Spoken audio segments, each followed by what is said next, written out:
सत्यं तत्सवितुर्वरेण्यं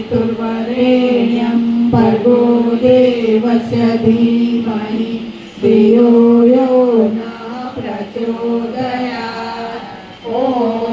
आपो ज्योतिरसोमृतं ब्रह्म भूर्भुवः स्वः।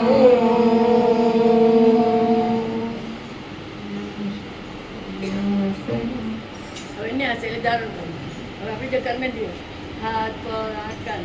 आधे सत्कर्म करશું આખેથી સારું જોશું પગની યાત્રા કરવા જોશું અને અહીંયા ત્યાં જશું હે ને ત્યાં ગિરનાર ગયા તો ત્યાં જવું પડે ને બધા એટલે આવી રીતે જવું જ્યાં જ્યાં કહેવામાં આવે એવી રીતે મુકેથી સારું બોલશું બધી પોતાનું દાબામાં જવાની રીતે જવાનું કરવાનું જમવા ત્યાં આગળ બોળી અને પહેલાં દાબે પછી જમ હું બતાવીશ તમે પહેલાં કઈ રીતે કરવાનું છે पानी लगाई बात करना चल में ओम वांग में ऐसे स्थूल बने आंखों में छिद्र में ओम नसर में प्राण बने आंखों में ओम कांशों में चक्षु बने कानों में ओम कर्णों में श्रोत्रमस्तु बने बाहों में ओम बाहों में बने जंघाओं में ओम